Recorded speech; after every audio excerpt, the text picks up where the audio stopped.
Mumeze mute bantu banje mbahaye ikaze kuri no channel ya Jingo Nyemazi, ni channel yanyu. Uyu munsi rero tugiye kureba amakuru mashyashya, amakuru ari gucicikana kuri dashboard ya Pi Network. Uribaza uti uyu munsi nahe makuru baduhaye, nahe makuru bari kutubwira muri dashboard ya application yawe. Urimo ureba ukabona iyi foto imeze gutya, ndetse ukabona n'aya magambo ngo join Pi Influencer Program. Iyi programme ni bwoko ki? Programme igamije iki? Rero bari kubwira ngo ihuze cyangwa iyunge na program ya Pi Influencer. Influencer ni iki? Influencer nyine ni abantu bavuga ari kwijyana, cyangwa abantu bafite icyo babwira abantu bakacyumva, cyangwa bafite ababakurikira babasha kumva ibitekerezo byabo, cyangwa bafite content bakora, bafite ibyo bakora ku ma social media cyangwa imbuga nkoranyambaga. Reka tusome twumve. Apply to the Global Pi Influencer Program to expand your reach. Bango saba ino programme nawe bayiguhemo uruhare, cyangwa nawe wihuze nayo kugira ngo uzamure aho ibikorwa byawe bigera, cyangwa aho ijwi ryawe rigera, and contribute to Pi's growth as we approach the open network. Kandi ugire uruhare mu gukura kwa Pi nk'uburyo cyangwa nk'uko turimo twegereza ku murongo ufunguye wa Pi Network. If you're a passionate influencer who creates any type of content and is ready to elevate your impact and grow your influence, tap Learn More for additional information and apply in the Pi Profiles app settings via the Pi browser. Ngaho kuvuga ngo niba uri umu influencer ubikunze cyane cyangwa ubishishikariye, ukora ibintu bitandukanye, ubwoko bwose bw'ibintu abantu bashobora kureba, kandi witeguye kuzamura uruhare rwawe ndetse ugakuza no gukora kwawe, cyangwa ugakuza ibikorwa byawe, kanda kuri Learn More hano for additional kugira ngo ubone amakuru yisumbuyeho, kandi unakande kuri Apply muri app ya Profiles hariya muri settings unyuze muri Pi browser. We look forward to possibly collaborating with you to shape the future of our community. Kandi turifuza, dutegereje mbese ko twazakorana nawe kugira ngo ugire uruhare rw'ahazaza mu muryango wacu, mbese kugira ngo umuryango wacu uwugiremo uruhare, cyangwa ugire icyo uwugezaho, hanyuma bigire icyo bikumarira. Rero niyo makuru bari kuduha mu ncamake. Mbere rero yo kugira ngo tujye mu nkuru irambuye, reka ngusabe gukanda kuri subscribe, like na share kugira ngo ino channel ukomeze uyihe inkunga, cyangwa uyihe amahirwe yo kugera kure. Rero tugiye gukanda hano kuri Learn More kugira ngo turebe ibintu bari kutubwira. Kanda hano kuri Learn More, noneho bakubwiye ko nurangiza urakanda kuri Apply unyuze muri settings. Apply. Reka dukande kuri Learn More turebe. Kanze kuri Learn More, hano nagiye mu nkuru irambuye. Apply for the Pi Influencer Program. Saba gahunda ya porogaramu ya influencer. Mbese ni ugusaba wandika, ni nko kwandika cyangwa gusaba kugira ngo nawe bayigushyiremo, mbese ubigiremo uruhare kandi nawe bigufitiye inyungu. Influencers play an important role in modern media and most crypto decentralized networks. Bango aba influencer cyangwa abantu bavuga ari kwijyana bagira umumaro ukomeye mu itangazamakuru rigezweho ndetse no mu mafaranga y'ikoranabuhanga y'imirongo yegerejwe abaturage, decentralized networks. Pi Network is designing a global influencer program to bring together passionate pioneers. Pi Network irimo ikora program yageneye abapayoniya bashaka kugira uruhare muri Pi Network, abantu mbese babikunze ndetse abantu bafite ibitekerezo baha abantu cyangwa abantu bagira icyo bakora, abantu bakora content atandukanye ku isi yose. This initial version of the program is built for social media influencers. Iyi verisiyo y'iyi porogaramu ikozwe kugira ngo ifashe cyangwa ikorane n'aba influencer bakorera ku social media, ku mbuga nkoranyambaga, bakora ubwoko ubwo ari bwo bwose bw'ibikorwa cyangwa bw'amavideyo, bw'inkuru, bw'amafoto, mbese ibintu byose bijyanye na social media, and are passionate about Pi, kandi bakaba bakunda Pi. And it aims to amplify Pi through your voice.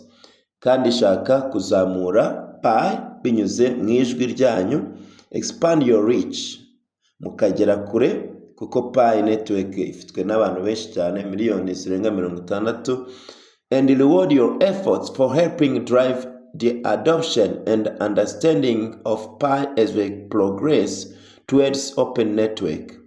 Kandi hari n'ibihembo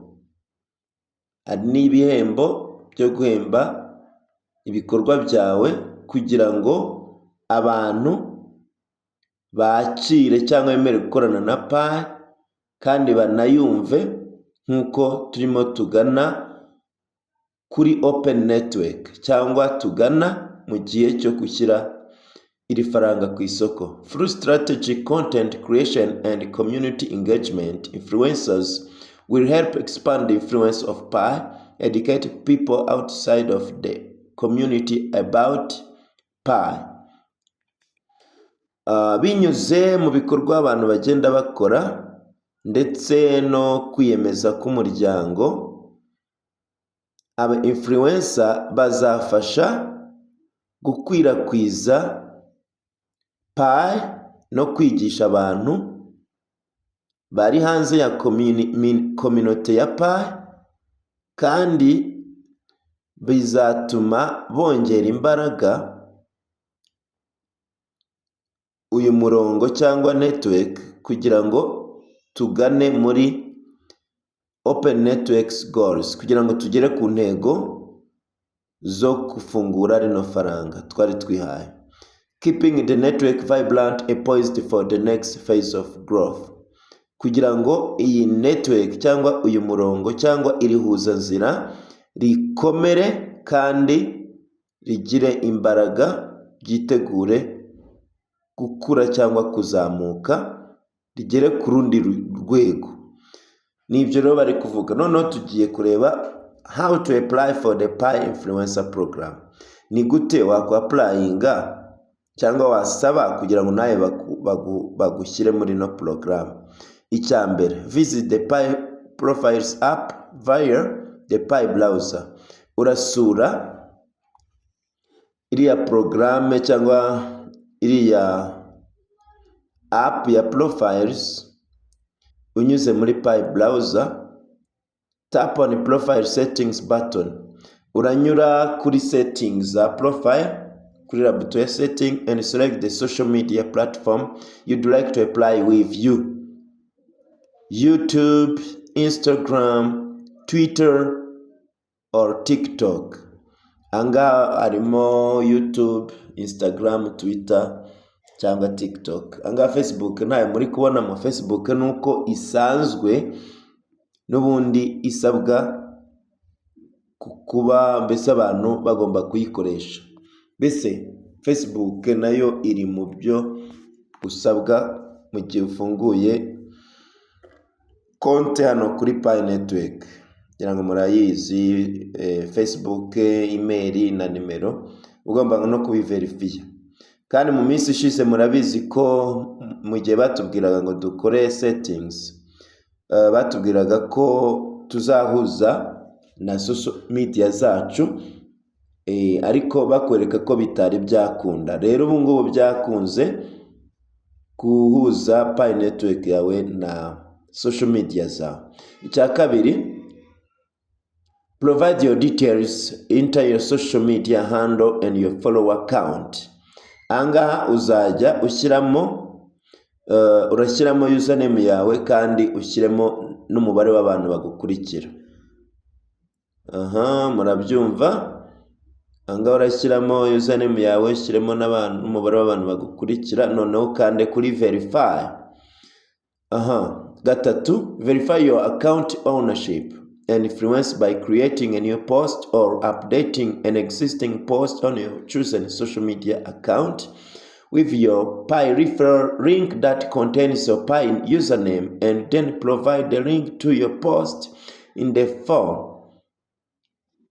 Noneho ngaha ikintu urakora kugira ngo urebe neza niba konti koko ari yawe, urakora post nshyashya cyangwa uvugurure post wakoze. None yo post ikintu urashyiramo ya link yo gutumiriraho abantu irimo username yawe, noneho iyo link uyishyire muri form bagusabye.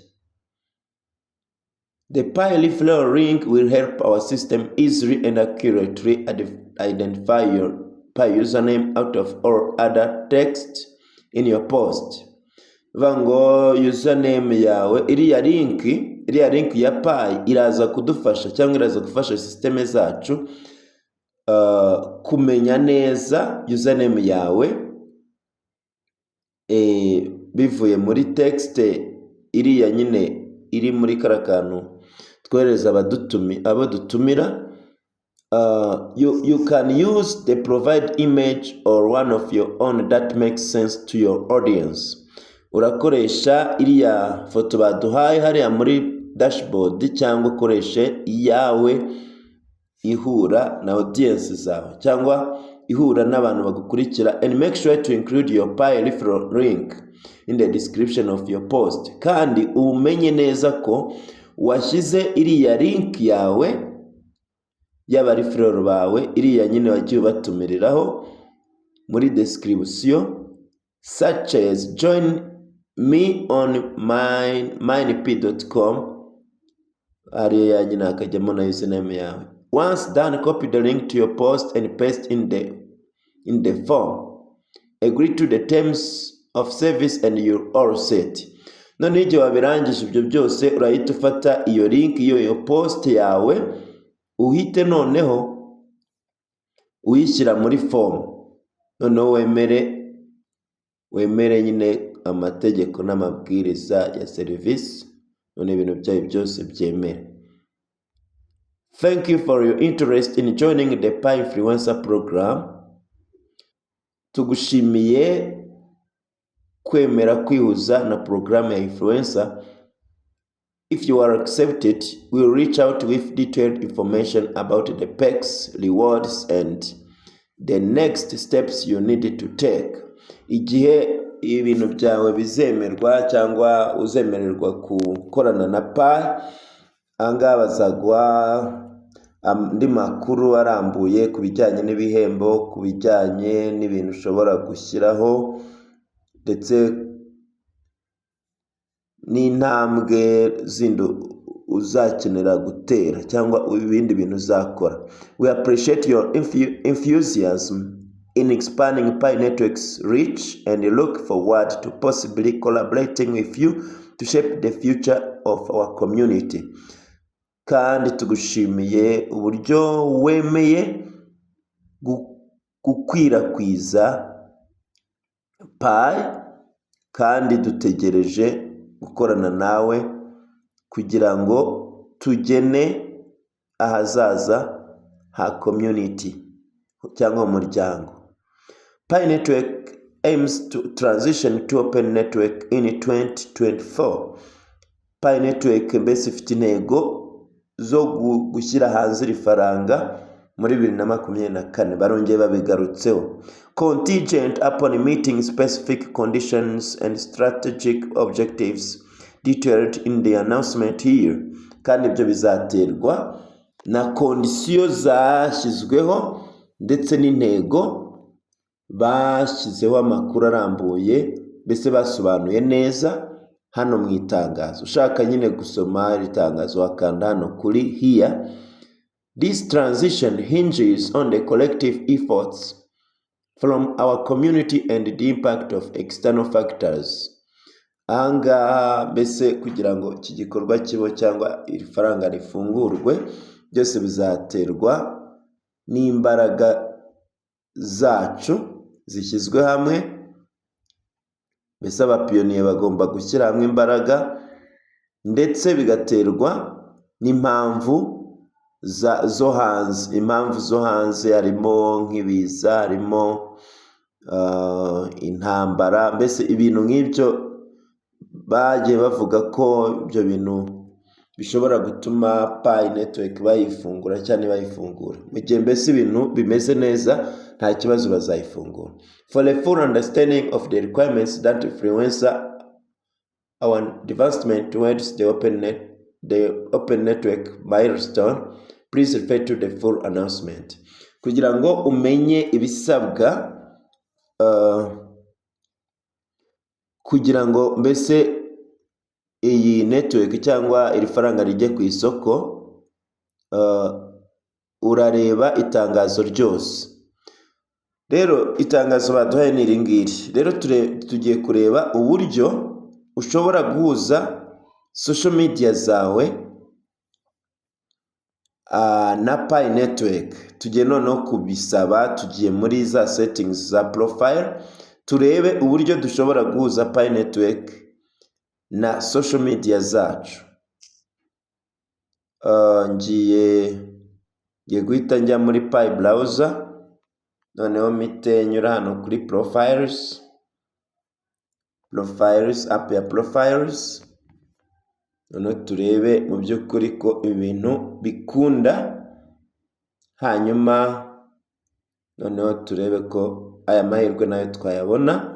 Ahangaha rero ngewe YouTube yanjye nari nayihuje na Pi Network, ariko harimo akantu katagenze neza, reka nongere mbikosore. Iyo bitameze neza nyine ukanda kuri edit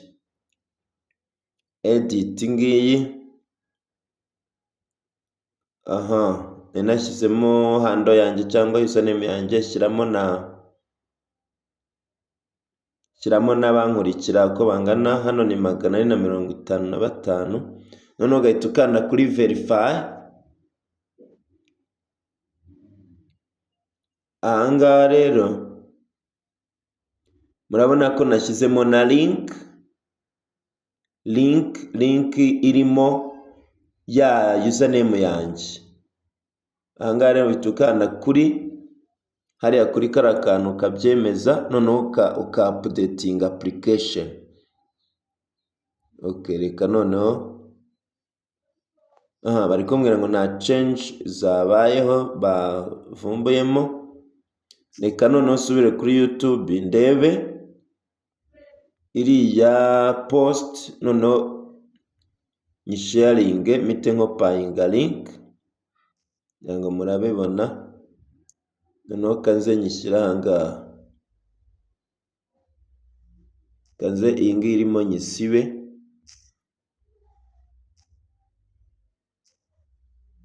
mpite nyikopayingamo, update application. Aha, birakunze, murabona ko noneho bampaye congratulations. Ahangaha iyo utashyizemo iriya text irimo username yawe, mbese iriya utumiriraho ikaba invitation code y'uwo utumiye, ntago byemera. None murabona ko bampaye congratulations.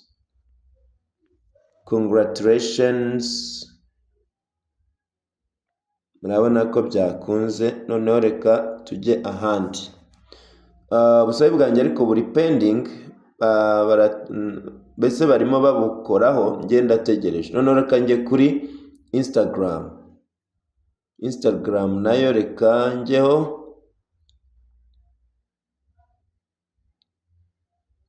Anga Instagram nayo itashyiramo hando yanjye rero kuri Instagram account imwe mfite ni MC Nyemazi. Buriya rero ndi na MC. Noneho abankurikira ni 997. Ndakanda kuri verify. Hano mpite nzana link. Iyo link igomba kuba irimo poste ikangurira abantu mbese kwinjira muri Pi. Urakoresha iriya foto baduhaye nyine ijyanye n'iriya program. Ahangaha rero ndahita njya kuri no account yanjye. Murabona post nakoze hano. Noneho kamite mfata link mere nk'uyisharinga. Noneho mpite nyikopiye. Copy ndayikopayinze. Noneho tuyijyane hano muri no system, no program turi gukoraho. Noneho murabona ko nyishyizemo hano, mpite nkanda kuri ka kantu ko kwemeza. Noneho mpite nkanda kuri submit application. Murabona ibingibi birabaye, nabyo birakunze. Ibi nabyo birabaye, barabishimye, bari kunshimira. Murabona Instagram birakunze. Noneho reka njye no kuri TikTok. Nyeshaka gushyiraho TikTok yanjye. Shaka na Twitter nabyo byakunda, cyangwa X. Ahangaha TikTok rero hando yanjye nayo ni Jingo Nyemazi. Username yawe uhita uyishyiramo hano, ngira ngo ibyo nkora muri kubireba. Noneho ahangaha uhita ushyiramo abafollowers ufite kuri TikTok ni bangahera 488. Aha, 488 mbashyiramo. Hanyuma nkahita njya kuri apply, nkahita njya muri TikTok, nkahita nzana link yaho ya post nakoze. Ari post nakoze. Ahangaha birasaba ko uba wakoze post ngi nayikoze. Noneho umera rero nk'ugiye gusharinga.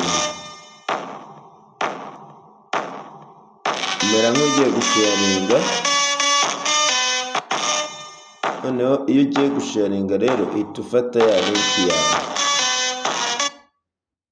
Umera nk'ugiye gusharinga ino post wakoze. Katurebe. Aha, noneho murabona kabatoni ko gusharinga ngaka. Noneho ahangaha uhita ukopiya link yawe, uhita uyikopiye. Ngiyi ndayikopiye. Noneho reka nyijyane hariya hantu, hanyuma mpite nyizanamo hano. Kandi muri description cyangwa mu kuvuga kuri post yawe, mu gutanga amakuru arambuye, hagomba kuba harimo iriya username yawe. Noneho mpite nkanda kuri submit application. Ahita nkandaho. Ndabona ko nabyo bikunze. Nuko rero bikorwa bavandimwe, murakoze cyane.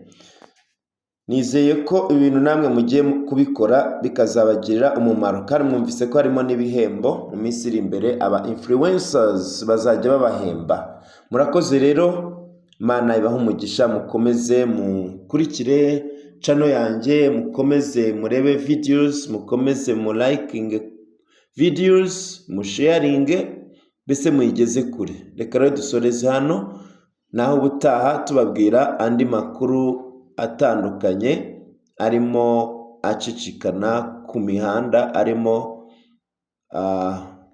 fasha abantu batandukanye. Reka rero turebe ubutaha, naho ubutaha. Murakoze cyane, Imana ibahe imigisha.